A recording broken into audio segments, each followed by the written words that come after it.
730 dB అని ఇద్దాం. MySQL 5.7 అనేది ఓకే. బ్యాకప్ మనకి పెద్ద అవసరం లేదులే.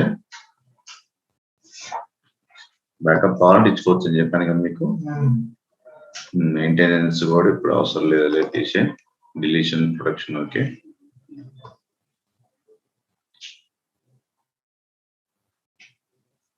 డన్. ఓకేనా? ఇదే చేసిందా? ఏం చేసాను?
సరే,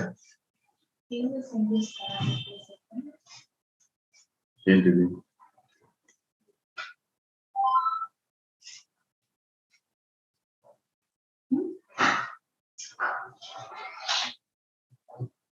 ఇవ్వాలిగా ప్రొఫైల్ పంపించాయి.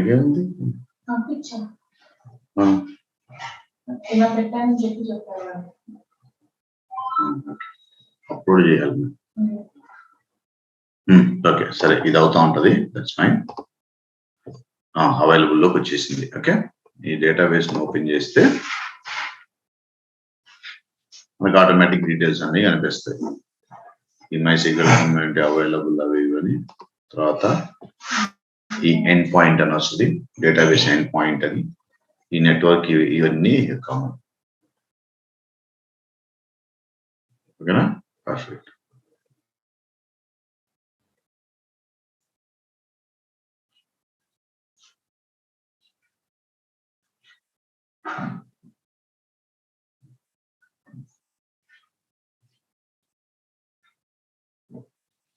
రైట్.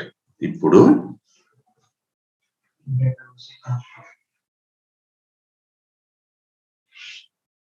డేటాబేస్ కనెక్ట్ అయ్యే ప్రాసెస్ మీకు చూపించాలి ఆల్రెడీ. అవునా? ఏం చేసాం? ఒకటి సర్వర్ లో MySQL సర్వర్ కానీ MySQL క్లయింట్ కానీ ఇన్స్టాల్ చేసేసి, తర్వాత MySQL కమాండ్ తో దాన్ని కమాండ్ ఏం చేసాం? కమాండ్ ఇక్కడ రాద్దాం ఒకసారి సరదాగా. MySQL కమాండ్ యూజ్ చేసాం. MySQL అనే కమాండ్ యూజ్ చేసాం. -h okay, RDS URL.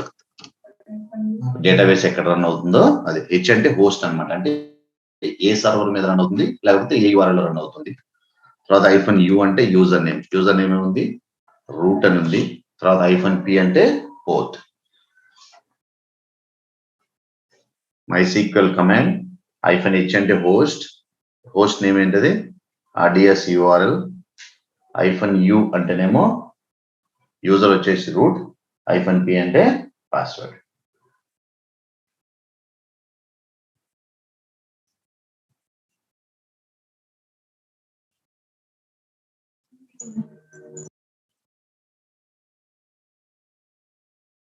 అంటే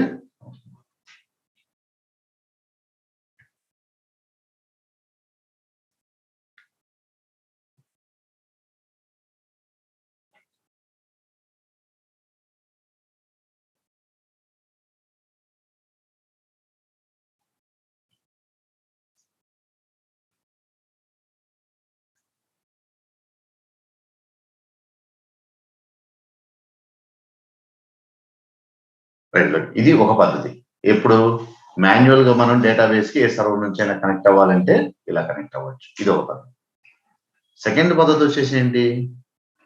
అప్లికేషన్ ఎలా కనెక్ట్ అవుద్ది అంటే, అప్లికేషన్ లో మీకు ప్రాపర్టీస్ ఫైల్ చూపించాను. application.properties అని ఉంటుంది. అది జావా స్టాండర్డ్, మనకు అవసరం లేదు, జస్ట్ మీకు ఐడియా కోసం చెప్తాను.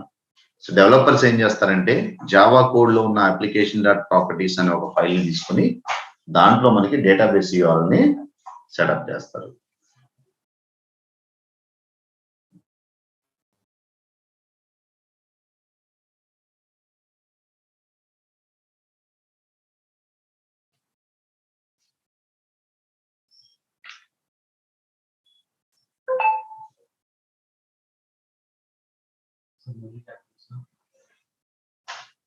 ఇప్పుడు మామూలుగా మాన్యువల్ గా డేటాబేస్ కనెక్ట్ అవ్వాలంటే మన ల్యాప్టాప్ నుంచి కానీ లేకపోతే సర్వర్ నుంచి కానీ MySQL క్లయింట్ ని కానీ MySQL సర్వర్ కానీ ఇన్స్టాల్ చేసుకుని దీని నుంచి కనెక్ట్ అవుతామని చెప్పా.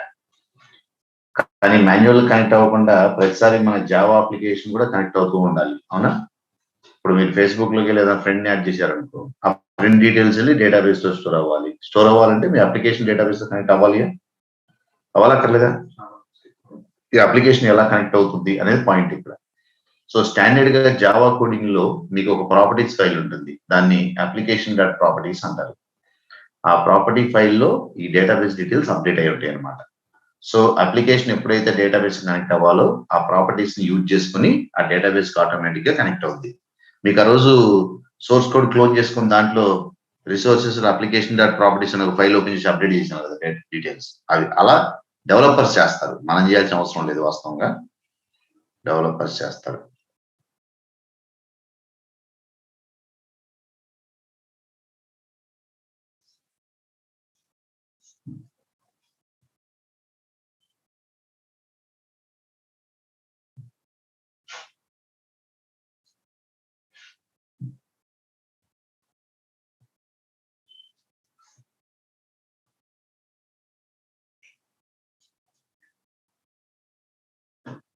Right, great. ఇప్పుడు ఇంకొన్ని టాపిక్స్ నేర్చుకుందాం. మల్టీ ఏజీ డిప్లాయ్మెంట్ అసలు ఇదేంటి? మనకి రైట్ ఫ్రమ్ డే 1 క్లౌడ్ లో మనం ఇన్ఫ్రాస్ట్రక్చర్ క్రియేట్ చేసుకునే పాయింట్ దగ్గర నుంచి మనం మాట్లాడుకుంటూనే ఉన్నాం. మనం మల్టిపుల్ సర్వర్స్ కనుక క్రియేట్ చేస్తే డిఫరెంట్ సర్వర్స్ ని డిఫరెంట్ అవైలబిలిటీ జోన్స్ లో క్రియేట్ చేయొచ్చు కాదు. ఎందుకు అంటే ఫర్ బెటర్ అవైలబిలిటీ. ఏదైనా మెయింటెనెన్స్ యాక్టివిటీ వల్ల కానీ ఏదైనా ప్రాబ్లం వల్ల మనం ఒక అవైలబిలిటీ జోన్ ని డౌన్ చేసాం అనుకోండి, మనం ఒక అవైలబిలిటీ జోన్ కనుక డౌన్ చేస్తే లేదా డౌన్ అయితే వేరే అవైలబిలిటీ జోన్ లో ఉన్న సర్వర్స్ కంటిన్యూస్ గా రన్ అవుతున్నాయి. కాబట్టి ఫర్ బెటర్ అవైలబిలిటీ మీరు సర్వర్స్ ని ఎప్పుడు డిఫరెంట్ అవైలబిలిటీ జోన్స్ లో క్రియేట్ చేసుకోండి అని రైట్ ఫ్రమ్ డే 1 రీజియన్స్ దగ్గర నుంచి చెప్పినట్టున్నామా. అసలు అదే కాన్సెప్ట్ మనకి అవైలబిలిటీ జోన్ అనే కాన్సెప్ట్ వచ్చిందే అందుకు. మనకి ఒక రీజియన్ కింద మల్టిపుల్ అవైలబిలిటీ జోన్స్ ఉంటే డిఫరెంట్ సర్వర్స్ ని డిఫరెంట్ అవైలబిలిటీ జోన్స్ లో కనుక క్రియేట్ చేస్తే ఒక అవైలబిలిటీ జోన్ లో ఏదైనా సర్వర్స్ కనుక డౌన్ అయినా ఇంకొక అవైలబిలిటీ జోన్ లో రన్ అవుతూ ఉంటాయి. కాబట్టి మనకి అప్లికేషన్ కంటిన్యూటీ ఉంటుంది. అలా కాకుండా మనం ఒకటే అవైలబిలిటీ జోన్ లో డౌన్ చేసి కనుక రన్ చేస్తే ఫర్ సపోజ్ ఆ అవైలబిలిటీ జోన్ లో ఆ సర్వర్స్ కనుక డౌన్ అయితే అవైలబిలిటీ జోన్ లో ఆ సర్వర్స్ కనుక డౌన్ అయితే రైట్ ఏం చేయాలి మనం అప్పుడు? మొత్తం అప్లికేషన్ ఫెయిల్ అయిపోతుంది. యూజర్ రిక్వెస్ట్ ఎవరు యాక్సెస్ చేయడానికి ట్రై చేసినా అవి ఫెయిల్ అయిపోతా ఉంటాయి. అలాంటి సిచ్యువేషన్ మనం ఎంటర్ అవ్వకూడదు. కాబట్టి సర్వర్స్ ని మల్టిపుల్ అవైలబిలిటీ జోన్ లో క్రియేట్ చేసుకోండి అనే రికమెండేషన్ ఉంది. మరి ఇప్పుడు అలా కాకుండా సర్వర్స్ ని అయితే మల్టిపుల్ అవైలబిలిటీ జోన్స్ అనుకున్నాం, మరి డేటాబేస్ అయితే సర్వర్స్ అయితే మల్టిపుల్ అవైలబిలిటీ జోన్ అనుకున్నాం, మరి డేటాబేస్ అయితే మరి డేటాబేస్ కూడా ఒకటే అవైలబిలిటీ జోన్ లో క్రియేట్ చేస్తే మరి అవైలబిలిటీ జోన్ డౌన్ అయింది అనుకో డేటాబేస్ డౌన్ అయింది. డేటాబేస్ డౌన్ అయిన తర్వాత అప్లికేషన్ రన్ అవడం వల్ల ఏమైనా యూజ్ ఉందా? అంటే ఇండైరెక్ట్లీ అప్లికేషన్ కూడా డౌన్ అయినట్లేగా. సో డేటాబేస్ పోతే అప్లికేషన్ పోద్ది, అప్లికేషన్ పోతే యూజర్ రిక్వెస్ట్ అన్ని ఫెయిల్ అవుతాయి. కాబట్టి ఫర్ బెటర్ అవైలబిలిటీ మనం సర్వర్స్ ని ఎలా అయితే మల్టిపుల్ అవైలబిలిటీ జోన్ లో క్రియేట్ చేసుకోండి అని రికమెండ్ చేస్తున్నామో డేటాబేస్ ను కూడా అలాగే మల్టిపుల్ అవైలబిలిటీ జోన్స్ లోనే క్రియేట్ చేసుకోమని రిక్వెస్ట్ అన్నమాట. మల్టిపుల్ అవైలబిలిటీ జోన్ లోనే క్రియేట్ చేసుకోవాలి.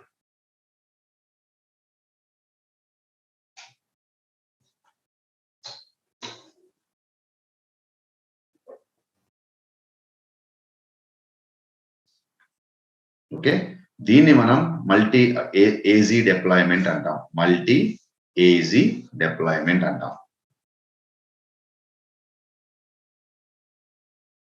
మల్టీ ఏజీ డిప్లాయ్మెంట్ అంటాం.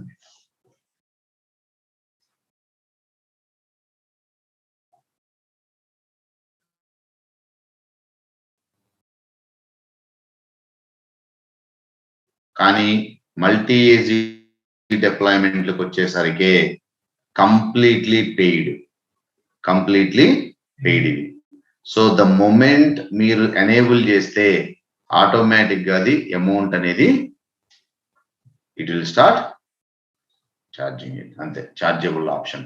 అది మీకు ఇష్టమైతే మీరు ఎనేబుల్ చేసుకోండి, కానీ దట్స్ ఏ ఛార్జబుల్ ఆప్షన్, గుర్తుంచుకోండి.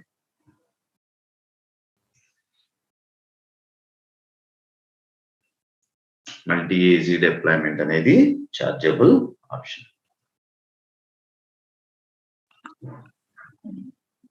రెండు సర్వర్లు సింక్ లో ఉంటాయా సార్? సింక్ లో ఉంటాయి. రెండు డేటాబేసెస్ కూడా మల్టీ అవైలబిలిటీ అంటే రెండింటి మధ్యలో రెప్లికేషన్ ఎనేబుల్ అయ్యి రెండు సింక్ లో ఉంటాయి. మనం ఏం చేయక్కర్లేదు కదా? ఏం చేయక్కర్లా. ద మూమెంట్ ఏజీ ఎనేబుల్ చేస్తే చాలు. గుర్తుంది, ఎనేబుల్ చేయడం కూడా మనం డేటాబేస్ క్రియేట్ చేసే ఆప్షన్ అడిగింది. మనం ఫ్రీ టైర్ ఇచ్చాం కాబట్టి అక్కడ మనకి యాక్టివేట్ అవ్వలేదు, అంతే, డిజేబుల్ మోడ్ లో చూపించింది. మల్టీ ఏజీ డిప్లాయ్మెంట్ అనే ఆప్షన్ ఉంటుంది అక్కడ.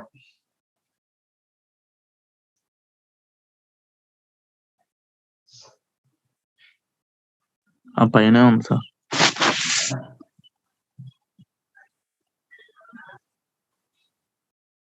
ఎక్కడ? ఇక్కడే sir, bottom multi AZ no. ఇది ఇగో బై డిఫాల్ట్ మనకి ఫ్రీ టైర్ సెలెక్ట్ చేసుకున్నాం కాబట్టి ఆప్షన్ రాలేదు, లేకపోతే వస్తుంది. సో దీనికి పెద్ద బీభత్సమైంది ఏం లేదు. ఇన్ కేస్ మీరు ఫస్ట్ కనుక నాకు మల్టీ అవైలబిలిటీ జోన్స్ అవసరం లేదు అనుకొని తర్వాత నాకు అవసరం ఉంది అని ఫీల్ అయ్యారనుకో, అప్పుడు మీరు వెళ్ళి ఎడిట్ చేసుకోవచ్చు. ఎడిట్ చేసుకొని ఎనేబుల్ చేసుకోవచ్చు. మాడిఫై ఆప్షన్కి వెళ్ళి కాకపోతే ఇప్పుడు మీరు మాడిఫై చేసినా మీకు రాదు, ఎందుకంటే అసలు మీరు సెలెక్ట్ చేసుకుంటే ఫ్రీ టైర్ కాబట్టి. మామూలుగా ఫ్రీ టైర్ కాకుండా ప్రొడక్షన్ యూసేజ్ సెలెక్ట్ చేసుకున్నారనుకో, జనరల్ గా ఆర్గనైజేషన్లు ఎప్పుడు మల్టీ ఏజీలోనే రన్ అవుతూ ఉంటాయి, ఎందుకంటే అవైలబిలిటీ చాలా ఇంపార్టెంట్ కదా మనకి. అది సర్వర్స్ ఎలా అయితే మల్టిపుల్ అవైలబిలిటీస్ రన్ అవుతున్నాయో, ఇవి కూడా సేమ్ కాన్సెప్ట్ ఇక్కడ కూడా అప్లికబుల్ అయిపోతుంది.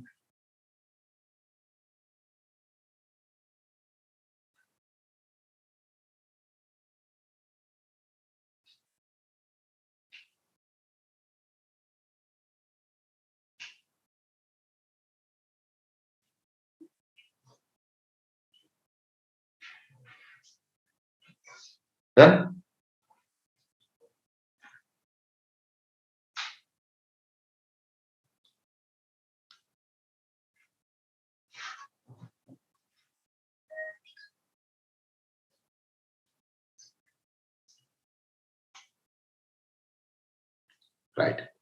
ఇప్పుడు మల్టీ ఏజీ డిప్లాయ్మెంట్ లానే మనకి ఇంకొక కాన్సెప్ట్ ఉంది. ఆ కాన్సెప్ట్ వచ్చేసి రీడ్ రెప్లికాస్.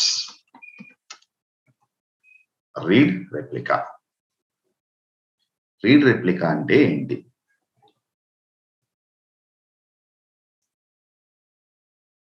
ఇప్పుడు మీరు మల్టీ ఏజీ డిప్లాయ్మెంట్కి వచ్చేసరికి చాలా కాస్ట్ ఎఫెక్టివ్ సొల్యూషన్ ఇది. అంటే ద మూమెంట్ మనం అది యాక్టివేట్ చేసేస్తే మనకి ఛార్జెస్ అప్లికబుల్ అవడం స్టార్ట్ అవుతాయి.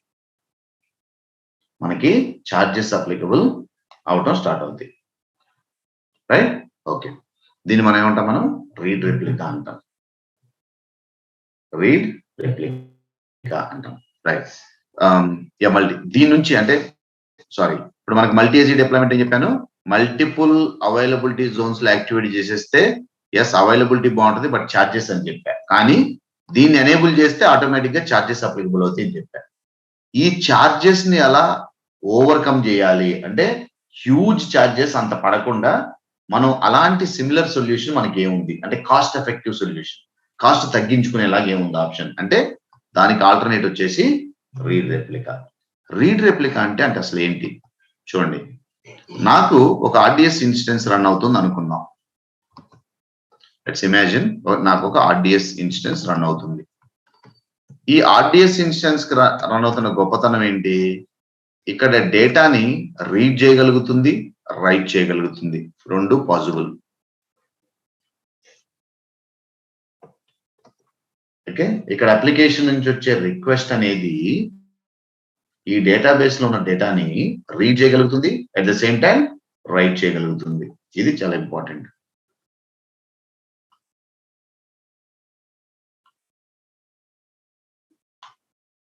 ఓకే, ఇప్పుడు 100 రిక్వెస్ట్ వచ్చినాయి అనుకోండి. జనరల్ గా దాంట్లో ఇమాజిన్ ఒక 50 రీడ్ ఆపరేషన్స్ చేస్తున్నాయి, ఒక 50 డేటా రైట్ చేస్తున్నాయి అనుకుందాం.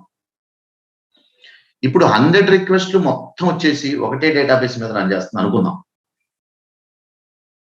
ఇప్పుడు అన్ని రిక్వెస్ట్ వచ్చేసి ఒకటే డేటాబేస్ మీద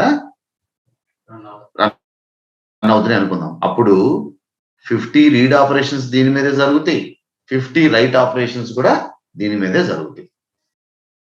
అవునా? మరి అన్ని రిక్వెస్ట్లు ఒకటే ఆర్డిఎస్ ఇన్స్టెన్స్ మీద రన్ అయితే దాని మీద లోడ్ పడుద్దా పడదా? అలా అని చెప్పి నేను మల్టీ ఏజీ డిప్లాయ్మెంట్కి వెళ్ళాను అనుకో, నాకు కాస్ట్ పేలుద్ది. ఇప్పుడు దాని మీద లోడ్ పడకూడదు, అట్ ద సేమ్ టైం నాకు కాస్ట్ ఎఫెక్టివ్ సొల్యూషన్ కావాలి. దీన్ని నేను ఎలా హ్యాండిల్ చేయాలి? ఓకే, సో ఇప్పుడు నేను ఒక కాన్సెప్ట్ చెప్తే ఎలా ఉంటుందో ఆలోచించండి. ఇక్కడ రీడ్ అండ్ రైట్ ఉన్నాయి కదా, రెండు ఆపరేషన్స్.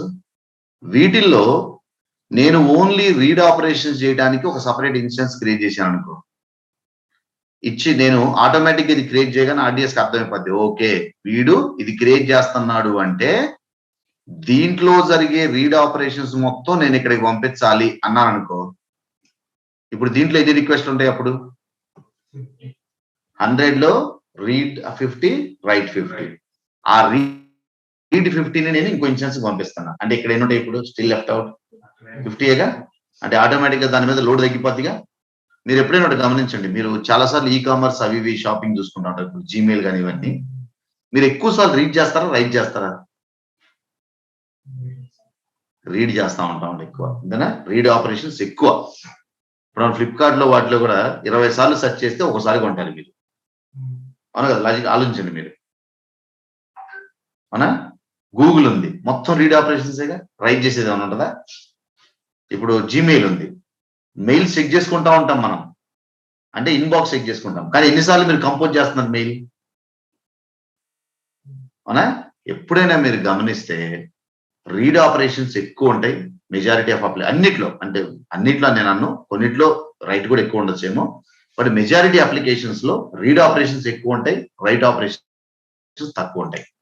ఇప్పుడు నేను తక్కువ ఆపరేషన్స్ ఉన్న వాటిని ఒక ఆర్డిఎస్ ఇన్స్టెన్స్ మీద వదిలేసి రీడ్ ఎక్కువ ఉంటాయి కాబట్టి దానికోసం నేను మల్టిపుల్ ఇన్స్టెన్స్ రీడ్ కోసం క్రియేట్ చేసుకున్నాను అనుకో, అప్పుడు ఫస్ట్ దాని మీద లోడ్ తగ్గదా? ఆటోమేటిక్ గా తగ్గిపోద్దిగా.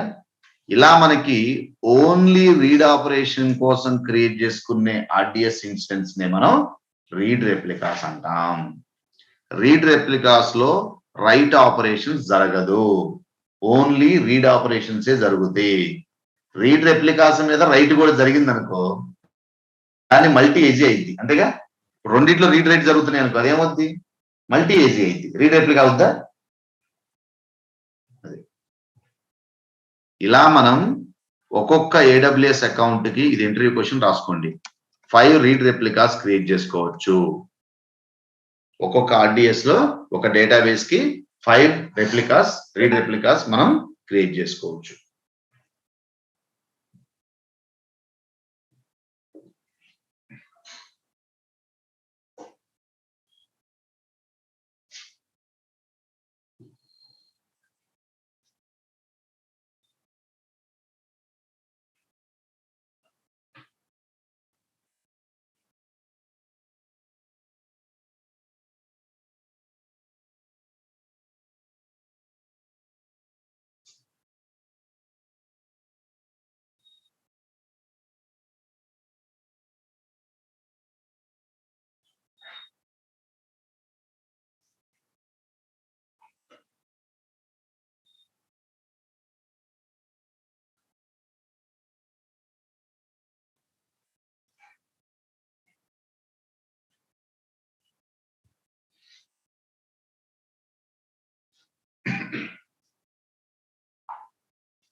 దెన్ 5 రీడ్ రెప్లికాస్ క్రియేట్ చేసుకోవచ్చు.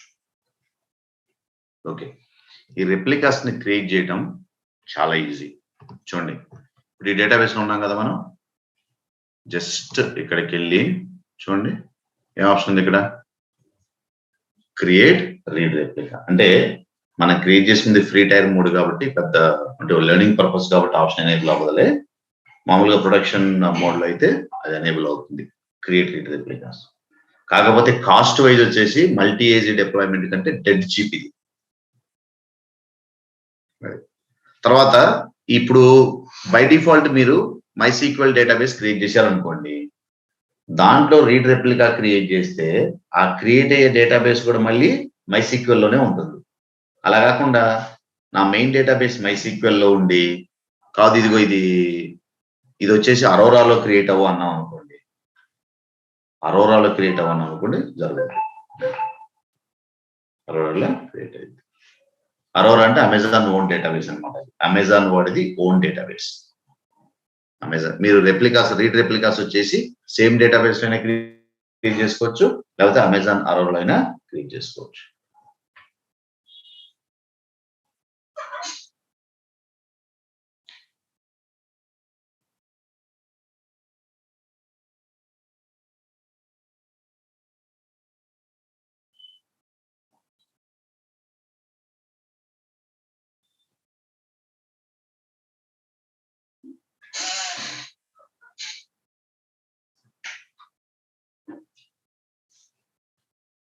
Great.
Okay, done.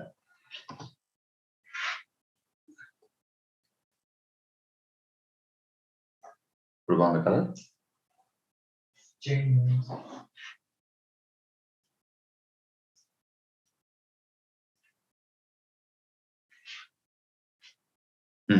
Done. Okay, clear కదా, రెండుగా ఉన్నా. Okay, perfect. నెక్స్ట్ వచ్చేసి బ్యాకప్. మామూలుగా మనకి ఒక డేటాబేస్ కాన్ఫిగర్ చేసేప్పుడు ఆర్డిఎస్ లో మనం ఆ డేటాబేస్ ని బ్యాకప్ తీసుకోవచ్చు. ఇది ఆటోమేటిక్ బ్యాకప్ కూడా తీసుకోవచ్చు. గుర్తుందా, ఆటో బ్యాకప్స్ అని చెప్పి ఏ టైంలో తీసుకోవాలి, ఎన్ని బ్యాకప్స్ మెయింటైన్ చేయాలి, ఇవన్నీ కూడా మనకి ఆటో బ్యాకప్స్ లో ఉంటాయి. ఇవన్నీ కూడా మనకి ఆటో బ్యాకప్ లో ఉంటాయి.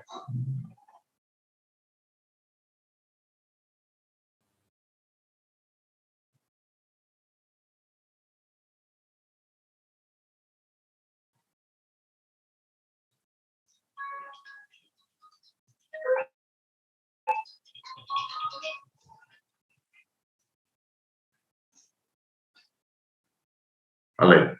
సో ఇప్పుడు అలా మాన్యువల్ బ్యాకప్ అంటే ఆటోమేట్ చేయకుండా how do we take a manual backup?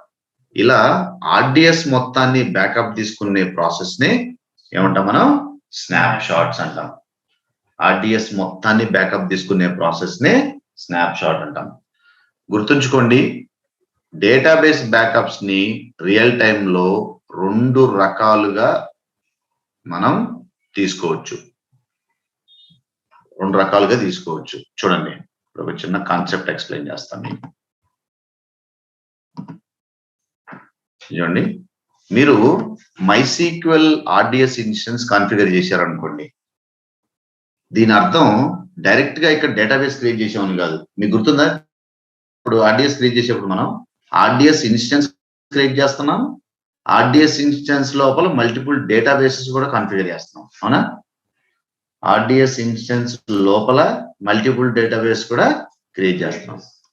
ఇప్పుడు ఇమాజిన్ ఇది ఆర్డిఎస్ ఇన్స్టెన్స్ అనుకున్నాం. దీని లోపల నేను database number 1, database number 2, database number 3, database number 4 ఇలా మల్టిపుల్ డేటాబేసెస్ క్రియేట్ చేసుకోవచ్చు. ఇప్పుడు సింపుల్ గా చెప్పాలంటే, మీకు మీ ల్యాప్టాప్ లో ఒక మూవీ ప్లేయర్ ఉందనుకోండి. ఆ మూవీ ప్లేయర్ యూజ్ చేసి మీరు ఎన్ని మూవీస్ అయినా ఓపెన్ చేసుకోవచ్చు. చేసుకోగలుగుతారా? చేసుకోలేరు. అంతేగాని 20 మూవీస్ ఉంటే 20 ప్లేయర్స్ కావాలా మీకు? అక్కర్లేదుగా. అలానే ఎంఎస్ వర్డ్ ఉంది. ఎన్ని డాక్యుమెంట్లు అయినా ఒకటే ఎంఎస్ వర్డ్ సాఫ్ట్వేర్ తో ఓపెన్ చేసుకోవచ్చు. అంతేగాని డాక్యుమెంట్ కు ఎంఎస్ వర్డ్ కావాలా మనకి? అలానే ఆర్డిఎస్ అనేది, డేటాబేస్ అనేది ఒక సాఫ్ట్వేర్. అంటే ఆరికిల్ డేటాబేస్ అంటాం కదా మనం. ఆరికిల్ ఒక సాఫ్ట్వేర్, MySQL ఒక సాఫ్ట్వేర్, అమెజాన్ అరోరా. వీటి లోపల మనం డేటాబేసెస్ ని క్రియేట్ చేసుకుంటాం. ఒక్కో డేటాబేస్ కి సపరేట్ నేమ్ ఉంటుంది. మేబీ దీన్ని బ్యాంక్ అనొచ్చు, దీన్ని లోన్స్ అనొచ్చు, దీన్ని పేమెంట్స్ అనొచ్చు, దీన్ని యూజర్స్ అనొచ్చు. ఇట్లా మనకి ఆర్డిఎస్ లోపల డిఫరెంట్ ఇన్స్టెన్సెస్ ఉంటాయి.